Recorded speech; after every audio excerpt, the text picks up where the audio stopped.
आज के इस पवित्र दिन पर हमारे बीच में हरियाणा विधानसभा के हमारे अध्यक्ष माननीय श्री ज्ञानचंद गुप्ता जी,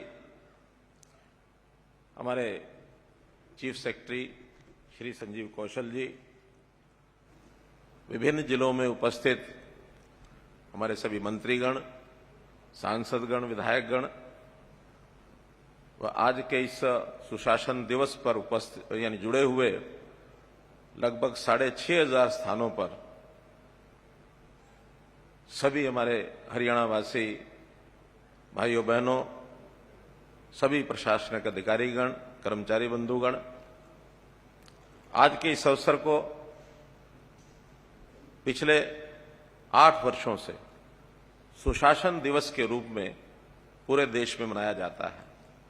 और इस दिन का महत्व, जैसा हम जानते हैं, देश के पूर्व प्रधानमंत्री आदरणीय श्री अटल बिहारी वाजपेयी जी और महामना पंडित मदन मोहन मालवीय जी, इनकी जयंती का यह दिन होता है। आज ही के दिन दुनिया के बहुत बड़े भाग में बहुत बड़ा समाज क्रिसमस का ये त्योहार भी मनाते हैं। ऐसे अवसर पर मैं सभी महानुभाव जिनका आज जन्मदिन है, आदरणीय अटल बिहारी वाजपेयी, महामना पंडित मदन मालवीय जी, उनके चरणों में नमन करता हूं और आप सबको बधाई देता हूं। कल ही के दिन 26 दिसंबर को हम जानते हैं कि सर्ववंशदानी 10वें पातशाह गुरु गोविंद सिंह जी के साहबजादे बाबा जोरावर सिंह जी और बाबा फतेह सिंह जी का बलिदान दिवस भी होता है। और इस दिन को प्रधानमंत्री जी ने विशेष तौर पर उल्लेख करते हुए कि देश में इसको वीर बाल दिवस के रूप में मनाया जाए, तो ऐसे कल के इस अवसर के समय पर भी मैं इन मां भारती के वीर सपूतों को नमन करता हूं। तो इस प्रकार इस दिन की महत्ता को ध्यान में रखते हुए, जैसा लगातार हम लोग अपना ये जो सुशासन दिवस मनाते हैं, हर वर्ष इस सुशासन दिवस पर हम हरियाणा में भी अपने जितने भी नए प्रयोग हैं, कुछ नई योजनाएं हैं, नए प्रकल्प हैं, उनकी शुरुआत करते हैं। और इस अवसर पर हम लोग इस घोषित महज एक अनुशासन,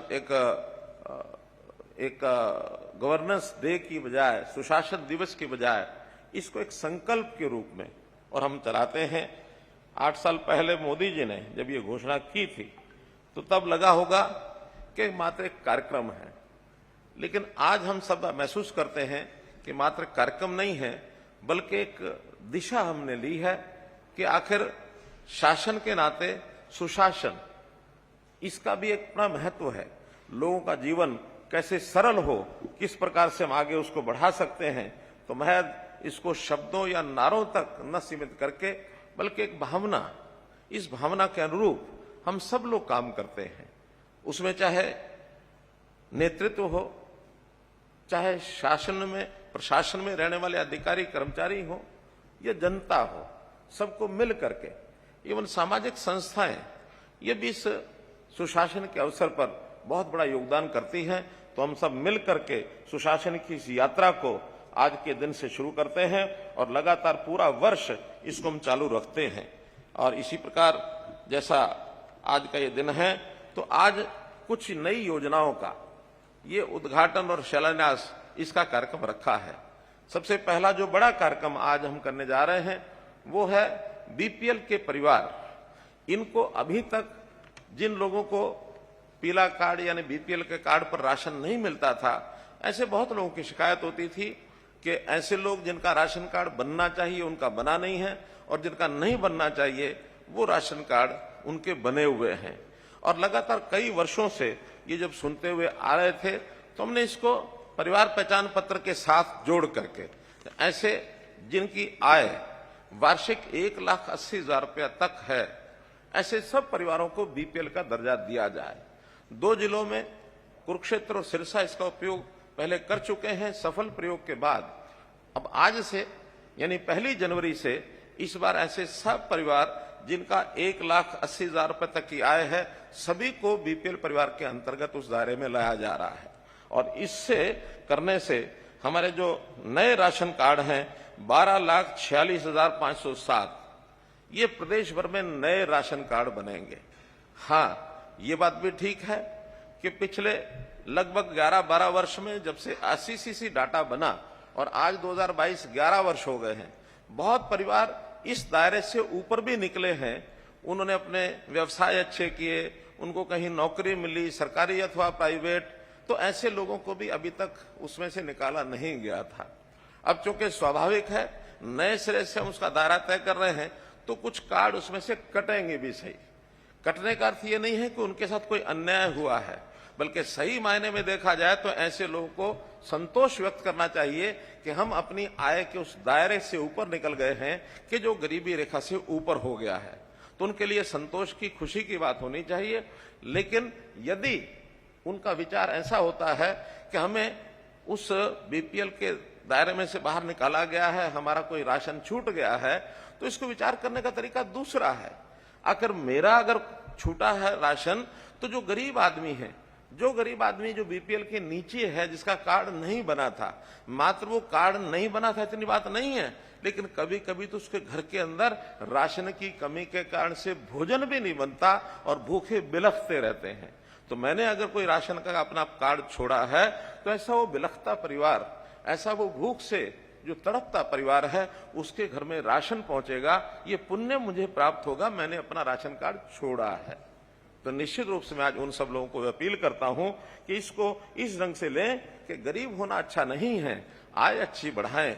बल्कि मैं तो यहां तक कहूंगा कि हम सब लोग, चाहे सरकार में हैं, चाहे सरकार से बाहर, एक संकल्प भी लें कि जो आज 30 लाख लगभग परिवार ऐसे होंगे जो बीपीएल से नीचे होंगे, क्या हम वर्ष भर में और 1 लाख 2 लाख परिवारों को इस दायरे से ऊपर उठा सकते हैं? इस दायरे से ऊपर उठाएंगे अर्थात उनकी आय बढ़ेगी, उनको जीवन जीने में सुविधा होगी, स्वाभिमान से वो जीवन जी सकेंगे। तो इस प्रकार का संकल्प ये हमको देना चाहिए। इसी प्रकार कुछ और जो योजनाएं हैं जिनका आज शुभारंभ होने वाला है, उसके अंदर डिजिटल हस्ताक्षर वाली जमाबंदी की फर्द, अर्थात जो नकल हम पटवारियों के चक्कर काटते हैं, वो पटवारियों के चक्कर अब किसी लैंड ओनर को नहीं काटने होंगे। वो ऑनलाइन घर बैठे या किसी भी अपने सेंटर से और उसकी फर्द को वो ले सकता है। तीसरा एक योजना और आज शुरू कर रहे हैं कि जो विद्यार्थी कॉलेज में पढ़ते हैं, यूनिवर्सिटी में पढ़ते हैं, वो ऑनलाइन अप्लाई करेंगे तो उनको अपनी मार्कशीट के साथ, फाइनल ईयर की डिग्री लेने के साथ, उनको पासपोर्ट फ्री ऑफ कॉस्ट मुफ्त में मिलेगा। कोई भी विद्यार्थी ग्रेजुएट होने के बाद अपना पासपोर्ट साथ लेकर के जाएगा, ताकि उसको विदेश जाने की यदि कोई इच्छा बनती है, कोई कार्यक्रम उसका बनता है, तो कम से कम ये सुविधा उसको तुरंत मिलनी चाहिए। ऐसा भी इस विषय में हम लोग आगे बढ़ करके काम कर रहे हैं। एक योजना में हमारा HSVP हरियाणा शहरी विकास प्राधिकरण, उन्होंने सिटीजन फैसिलिटेशन सेंटर ये आज शुरू किया जाएगा। और इससे सिटीजन फैसिलिटेशन सेंटर अर्थात नागरिक सुविधा केंद्र, इसके ऊपर जो भी प्रॉपर्टी संबंधी, चाहे टाउन कंट्री प्लानिंग के हों, चाहे ULB के हों, चाहे HSVP के हों, किसी प्रकार के सुझाव हैं, कोई उनकी शिकायतें हैं, किसी प्रकार की उनकी यानी बायोमेट्रिक उनका प्रमाणीकरण करते हुए उनकी कोई भी डॉक्यूमेंट उनको बनवाना है, तो उसका भी सीधा सीधा उनको लाभ इस केंद्र पर मिलेगा।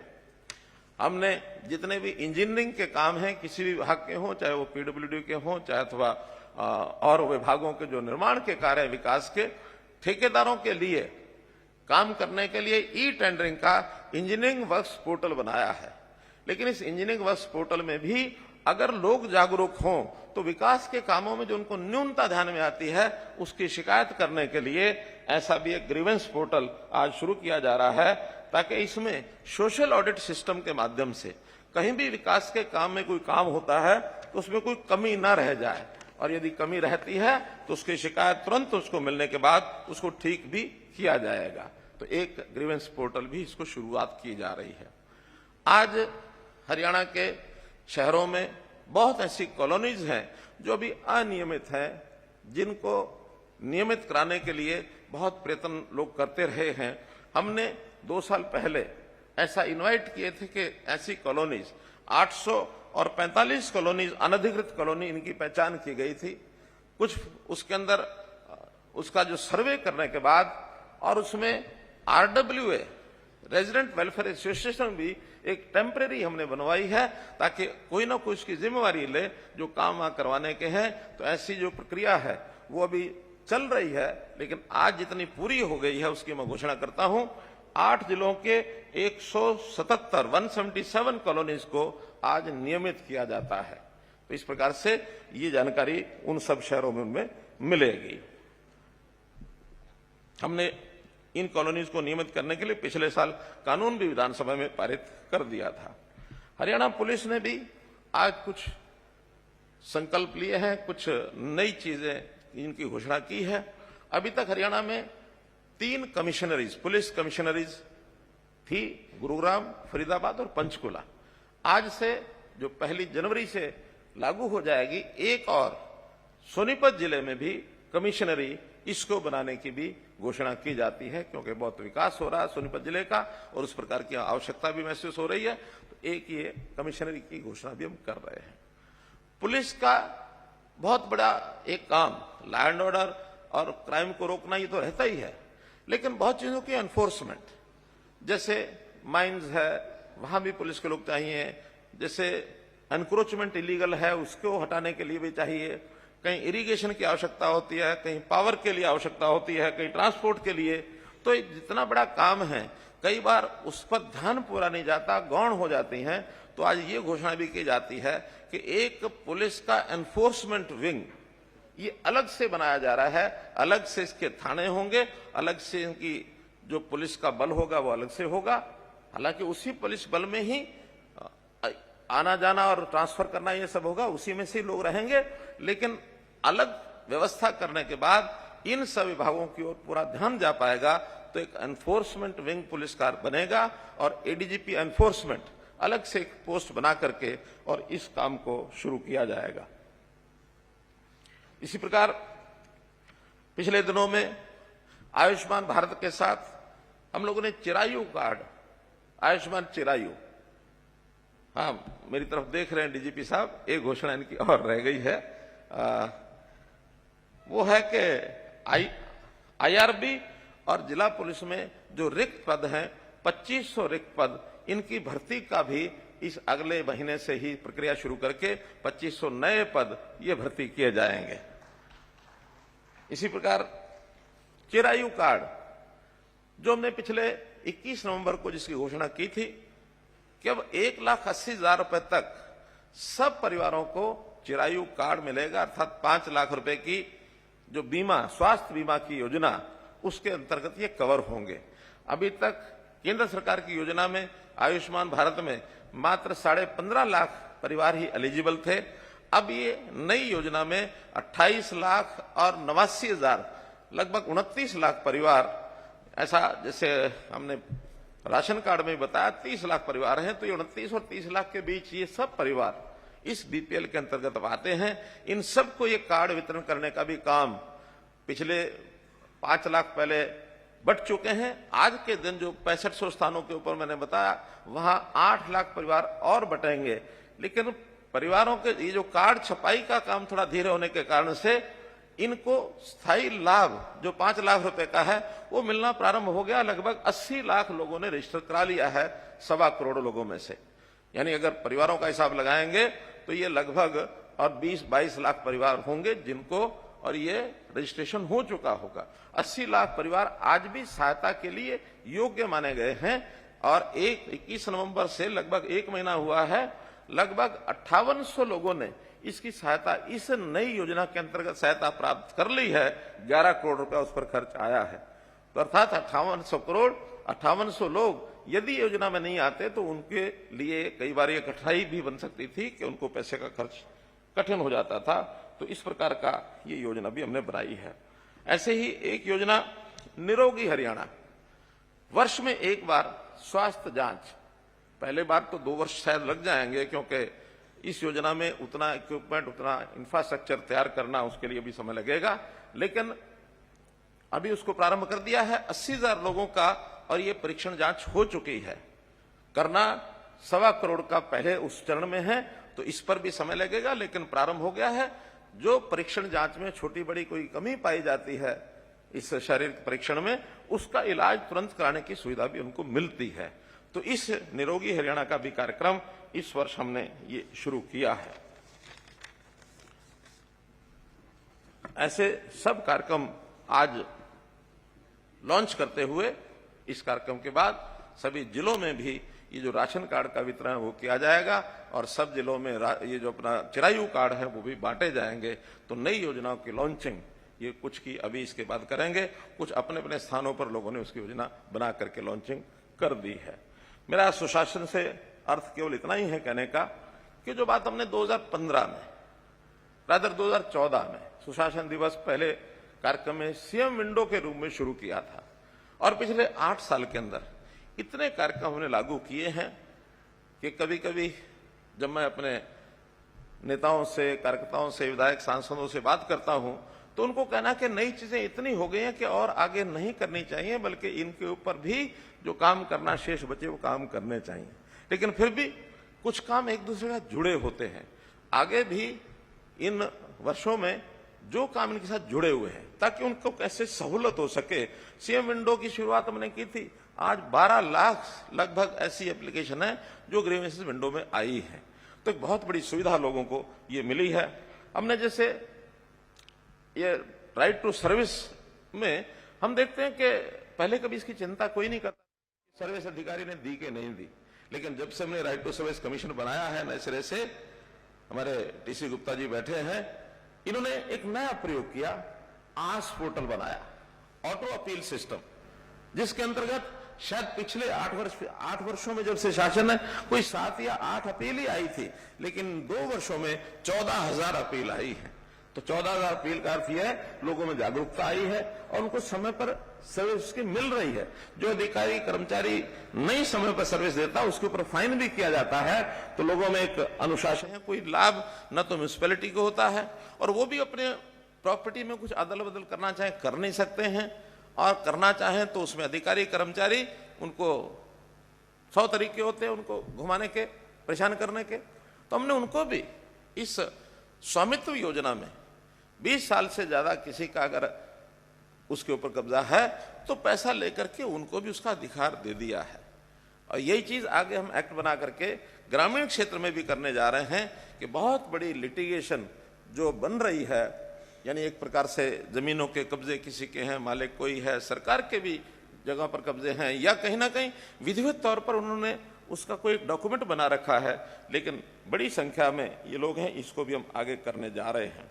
बुजुर्गों की पेंशन हम देखते हैं कि दर दर भटकते थे, पेंशन बनती नहीं थी, इसको भी ऑनलाइन कर दिया है कि जिस दिन 60 वर्ष की आयु और उस कपल की पति पत्नी की आय यदि 2 लाख या इससे नीचे है तो उससे तुरंत उसको उसका जो ओल्ड एज पेंशन का खाता खुल जाएगा, उसको ये पेंशन उसकी मिल जाएगी, इसमें भी उसको कहीं आने जाने की आवश्यकता नहीं है। इसी प्रकार जितनी सेवाएं हैं इन सेवाओं को सबको विधिवत तरीके से लोगों तक पहुंचाया जाए। हमने पूरी आबादी, हरियाणा की 2 करोड़ 83 लाख आबादी है, इसके 5 भाग किए हैं आयु के हिसाब से, और आयु के हिसाब से इन हर एक वर्ग की चिंता एक विभाग करेगा, और उस विभाग के बाद उसी को कोई भी कमी आती है किसी और विभाग से भी काम कराना है तो वो जो नोडल डिपार्टमेंट है वो उस पूरे डिपार्टमेंट की चिंता करेगा, पूरे वर्ग की चिंता करेगा। जैसे 0 से 6 साल तक, 6 साल से 18 साल तक स्कूल एजुकेशन, 0 से 5, 6 WCD, 18 से 25 ये हायर एजुकेशन, 25 से लेकर के 60 साल तक ये जो हमारा एम्प्लॉयमेंट डिपार्टमेंट है, रोजगार देने वाले डिपार्टमेंट, वो उनको रोजगार चाहिए उस प्रकार का वो करेंगे। 60 से और जो जीवन जितना भी व्यक्ति का चलता है, हमने 120 साल तक के भी आयु के लोग ऐसे ढूंढे हैं। ऐसे सबका जो सोशल जस्टिस डिपार्टमेंट है, सामाजिक न्याय अधिकारिता मंत्रालय, वो इस पर काम करेगा। हमारे यहाँ मैंने एक आंकड़ा देखा, 100 से लेकर 120 साल तक के भी 4038 लोग अभी हमको आशीर्वाद दे रहे हैं। 4038, 100 से 120 साल देखा जाए तो इस मामले में हम जापान से भी आगे हैं। जापान में लोग कहते हैं कि बहुत बड़ी आयु के लोग वहाँ रहते हैं, हमारे हरियाणा में उससे भी बड़ी संख्या में लोग रहते हैं, लेकिन उनकी चिंता भी ये हमको करनी होगी। तो इस प्रकार से इस सुशासन के सारी व्यवस्था को आगे बढ़ाते हुए, पारदर्शिता को लाते हुए और एक स्मार्ट शासन ये हमको बनाना है। स्मार्ट यानी एकदम simple, moral, accountable, responsible and transparent. SMART, simple, moral, accountable, responsible and transparent. इस प्रकार से एक स्मार्ट जो हमारा एक तरीका ये बनना चाहिए कि भी हम अपने सारे सिस्टम को ठीक करेंगे। और जहाँ तक इस सिस्टम को ठीक करने की बात है तो इसमें हमारे अधिकारी कर्मचारी, इनसे अपेक्षा है कि वो अच्छा काम करें। ये घोषणा हमने की थी कि जो अधिकारी और कर्मचारी मन लगा के अच्छा काम करेंगे तो वर्ष के अंत में यानी 25 दिसंबर को ही इनको सम्मानित किया जाए। इस प्रकार की योजना भी हमने आज बनाई हुई है। तो इसके अंतर्गत आज ऐसे सुशासन में प्रति सरकारी अधिकारी कर्मचारियों को प्रेरित और प्रोत्साहित करने के लिए जैसे बताया 22 ऐसे अवार्ड आज यहाँ पर ही दिए जाएंगे, जिसके अंदर लगभग 125 कर्मचारी अधिकारी होंगे। जैसा चीफ सेक्रेटरी साहब ने बताया कि उसमें हमारे जो IAS IPS यानी ऑल इंडिया सर्विसेज के लोग, उनको नहीं रखा है। मेरा उसमें मानना है कि ये जो ऑल इंडिया सर्विस के कर्मचारी हैं, वास्तव में तो ये इनकी जिम्मेवारी है कि अपने जो नीचे के कर्मचारी अधिकारी हैं उनको प्रेरित करें, प्रोत्साहित करें। ये तो अवार्ड बांटने वाले लोग हैं, और अवार्ड बांटने वाले लोग अपने ही गले में माला डालें तो किसी को अच्छा लगता है? नहीं लगता है। तो हमारा ये सारा स्ट्रक्चर नियम ये बना है कि हम अपने 3 लाख जो कर्मचारी हमारे हैं सरकारी नियमित कर्मचारी, उनमें अच्छे कर्मचारी कौन हैं और किस प्रकार से इस सारे विषय को आगे बढ़ाते हैं, इसके लिए आज इस पर काम किया जा रहा है। हमने जैसे इस सुशासन दिवस को इसको नाम दिए हैं हर बार। 2019 के अंदर जब ये सुशासन वर्ष का शुरू किया गया था तो हमने इस वर्ष का नाम सुशासन वर्ष दिया था, और 2020 में सुशासन संकल्प वर्ष इसका नाम दिया था। 2021 में सुशासन परिणाम वर्ष नाम दिया था। 2022 में अंत्योदय उत्थान वर्ष नाम दिया था, और इस बार 2023 का जो वर्ष आने वाला है इसका नाम हम रख रहे हैं अंत्योदय आरोग्य वर्ष। अंत्योदय आरोग्य वर्ष अर्थात ये जो 1,80,000 रुपये वार्षिक आय के जो लोग हैं, BPL जिनको हम कहते हैं, इनका रोग कैसे यानी आरोग्य कैसे रखा जाए, इनको स्वस्थ कैसे रखा जाए, बहुत योजनाएं हमने बनाई हैं।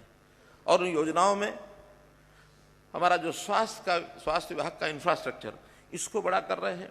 डॉक्टर्स की भर्ती हम ये ज़्यादा कर रहे हैं, बल्कि आपको जानकारी मिली ही होगी कि जो डॉक्टर्स अपनी पढ़ाई सरकारी कॉलेजों में करते हैं, उनको भी हमने निवेदन किया है कि 5 साल वो सरकारी नौकरी करें, ताकि 5 साल सरकारी नौकरी करेंगे। हमको आज 28,000 डॉक्टर्स की जरूरत है, और मात्र हमारे 6 या 7,000 डॉक्टर हमारे गवर्नमेंट के रोल पर हैं। इतने ही प्राइवेट होंगे तो 13,000 हो जाएंगे, 14 हो जाएंगे। इतने और चाहिए, 14,000 डॉक्टर और चाहिए, ताकि हम इन सरकारी डॉक्टर्स का उपयोग जनता की सेवा के लिए हम कुछ कर सकें। आयुर्वेद की पद्धति से, आयुष की पद्धति से हम ज़्यादा ज़्यादा इंफ्रास्ट्रक्चर बना करके लोग स्वस्थ कैसे बने रहें, बीमार न हो, रोग आए ही नहीं। वेलनेस सेंटर्स हम खोल रहे हैं, गांव-गांव के अंदर पार्कम व्यायामशालाएं ये बना रहे हैं। योग को अंतर्राष्ट्रीय स्तर पर मान्यता मिल गई है। ये सब चीजें, स्पोर्ट्स हमारे यहाँ प्रभु कृपा से हमारे प्रदेश के नौजवानों ने, नवयुवतियों ने जिस प्रकार का साहस दिखाया है, स्पोर्ट्स में हम दुनिया में बहुत आगे बढ़ रहे हैं। तो इसलिए इस वर्ष को हम अंत्योदय आरोग्य वर्ष 2023 ये मनाने जा रहे हैं। मैं समझता हूँ इस ओर सब लोगों का ध्यान जाएगा। तो ऐसे जो व्यवस्था परिवर्तन के सब काम हैं, इन व्यवस्था परिवर्तन के कामों को किस प्रकार से आगे बढ़ाया जाए। हमारा IT डिपार्टमेंट, NIC, हार्ट्रॉन, जितने भी ऐसे IT के काम करने वाले लोग हैं, ऐसा बहुत हर एक विभाग के लिए कुछ ना कुछ काम कर रहे हैं। मॉड्यूल्स बना रहे हैं, ऐप्स बना रहे हैं, हर विभाग की वेबसाइट बन रही है, हर एक विभाग का कोई ना कोई डैशबोर्ड ये बना रहे हैं, हर एक का कोई पोर्टल बना रहे हैं। इन सब पोर्टल्स पर जानकारी इकट्ठी करके, क्योंकि एक ट्रांसपेरेंट तरीका इन सब चीज़ों में से आता है। और आपकी जानकारी के लिए मैं स्वयं CM डैशबोर्ड नाम से एक कक्ष मेरे यहाँ बना हुआ है, उसमें हर एक विभाग की जानकारी मैं उसमें से मैं लेता हूँ। कौन से जानकारी की प्रोग्रेस क्या चल रही है, पिछला इतिहास क्या है, हम अपनी स्पीड को कैसे बढ़ाएं। तो इस अनुशासन के नाते से हम ये सब काम कर रहे हैं और मैं समझता हूँ कि इसमें जो हमारे कर्मचारियों का, अधिकारियों का जितना हमको योगदान मिल रहा है, इसमें बहुत ही सराहनीय ये काम है। और इसके लिए जरूर मैं कहूँगा कि काम को करना, उसकी गति बढ़ाना, ये हमारा काम है, लेकिन उसमें न्यूनता कहीं आती है तो इस पर भी चोट पहुंचती है। न्यूनता में भ्रष्टाचार का एक ऐसा रोग है जिसको समाप्त हमको मिलकर के करना है। हमारी बहुत सी एजेंसी इसमें काम कर रही हैं। हमारा सीएम फ्लैंग स्क्वाड काम कर रहा है, पुलिस भी काम कर रही है, विजिलेंस ब्यूरो भी काम कर रहा है, विजिलेंस डिपार्टमेंट भी काम कर रहा है। विजिलेंस ब्यूरो का तो अभी जो एक केंद्र स्टेट में था, स्टेट विजिलेंस ब्यूरो, इसके 6 और हिस्से आगे डिविजनल लेवल पर डिविजनल विजिलेंस ब्यूरो, इसकी रचना भी बनाई है ताकि जो बहुत छोटी शिकायतें हैं वो नीचे वहीं समाप्त हों और उनका वहीं संज्ञान लिया जाए, दोषी व्यक्ति को वहीं दंडित किया जाए। साथ में सोशल ऑडिट सिस्टम, इसकी ओर आगे बढ़ रहे हैं ताकि कोई भी चीज जनता के ध्यान में अगर आती है वो गलत है तो वो गलत बताएगा, ठीक है तो ठीक बताएगा। तो हम कर्मचारियों के ऊपर भी, अधिकारियों के ऊपर भी, जनता के जो हमारे जो पार्टियों के लीडर्स हैं, सरकार में जो लीडर्स हैं, इन सब के ऊपर भी जनता का ध्यान रहे। और जनता यदि कोई चीज ध्यान में आती है, चेक करती है, तो बहुत बड़ी ताकत होती है। तो जो सबका साथ सबका विकास, ये जो एक स्लोगन प्रधानमंत्री जी ने दिया है, ये केवल स्लोगन नहीं है, इसको जमीन पर हमको उतारना है। तो इसलिए सब लोगों को हमको साथ लेके चलना है। मेरा तो कई बार ऐसा भी मानना होता है कि हमारी जो एसीआर है, जो सरकारी अधिकारी कर्मचारियों की एसीआर लिखी जाती है, अभी तक जो ऊपर के अधिकारी होते हैं, जिसके अंतर्गत जिसका माहत कर्मचारी अधिकारी काम करता है, वो ऊपर वाले उसकी रिपोर्टिंग करते हैं, एक्सेप्ट करते हैं। क्यों नहीं जनता में जिन लोगों के साथ उनका संबंध आया है, एक हिस्सा थोड़ा उनके जिम्मे छोड़ दें हम कि यार 10 नंबर उसके आने हैं तो 3, 4, 5 नंबर जनता जिन्होंने काम लिया है, ऐसे जिस क्षेत्र में व्यक्ति रहता है, उसका व्यवस्था भी बना करके और उनको कहा जाए कि इस कर्मचारी की, इस अधिकारी की एसीआर भी लिखने में सहयोग करो, फिर पता लगेगा हम कहाँ खड़े हैं। तो हमें बहुत शुद्धता से, ये परिवार मेरा है, ये जनता मेरी है, इस जनता और परिवार को मान करके मुझे इनकी सेवा करनी है। बदले में मुझे जो मिलता है पर्याप्त मिलता है, कम नहीं मिलता है। हमारी कोई आय कम नहीं होती है। सरकारी अधिकारी कर्मचारियों की तनख्वाह मैं समझता हूं एक गरीब आदमी की अपेक्षा, जो किसान है, जो लेबर करता है, कम पढ़ा लिखा हो सकता है वो, लेकिन आखिर परिवार तो उसका भी है, अधिकार तो उसका भी है, उसके मुकाबले में हमें बहुत कुछ मिलता है। तो जब इतना सब मिलता है, हमारे सबके मन में ये भाव जागृत होना चाहिए कि मुझे जो मिलता है तनख्वाह के रूप में, प्रसाद के रूप में, उसी से अपनी मुझे योजना बना करके उसके लिए मुझे काम करना है। तो ये भाव यदि आएगा, निश्चित रूप से हम सब मिल करके और इस चीज को आगे बढ़ाएंगे। एथिक्स का होना ये बहुत जरूरी है। तो एथिकल विषय अगर हम आगे लाएंगे तो हम लोग एक प्रकार से आगे बढ़ जाएंगे। आज क्योंकि मैं देख रहा हूं कि 11 बजे हमको एक और कार्यक्रम की ओर आगे बढ़ना है, प्रधानमंत्री जी की मन की बात, और संयोग से इस वर्ष की यानी रविवार होने के नाते 25 तारीख जो अंतिम कार्यक्रम मन की बात का है वो इस वर्ष का है। तो निश्चित रूप से वो भी हमको बहुत कुछ बताने वाले हैं। मैं तो इतना ही आपको कहूँगा कि हम लोग इन सब बातों को लेकर के जो हम कर रहे हैं, आगे बढ़ रहे हैं, इसमें किसी प्रकार की हम ढिलाई न बरतें और जितने भी कार्यक्रम आगे करते हैं इसके लिए हम आगे बढ़ें। हम लोगों को एक विषय, आजकल जैसे सर्दी का मौसम, एक सूचना मुझे देनी है कि सर्दी और धुंध के कारण से हमारा जो वाहन ट्रैफिक है, सड़कों पर चलते हैं, इसके अंदर एक्सीडेंट्स होने की बहुत बात आती है। विर्क साहब थोड़ा मुस्कुरा रहे हैं कि एक सूचना मैं दे रहा हूं सबको, पूरे प्रदेश के लोगों को, सावधानी बरतें, धुंध में कहीं एक्सीडेंट ना हो। तो इस प्रकार का अगर ध्यान रखेंगे तो निश्चित रूप से हमारा जीवन जो है सुरक्षित रहेगा, सामने जो लोग आते हैं उनका भी जीवन सुरक्षित रहेगा। सड़क की जो दुर्घटनाएं होती हैं, जिनमें होने वाली मौत है, ऐसी मौत में और हम लोग जो है उसका आंकड़ा कैसे कम करें, इसकी योजना जरूर हम बनाएं। इसी प्रकार से इस सुशासन दिवस के अवसर पर हम संकल्प लेकर के आगे बढ़ें। बहुत बहुत धन्यवाद, बहुत बहुत आभार।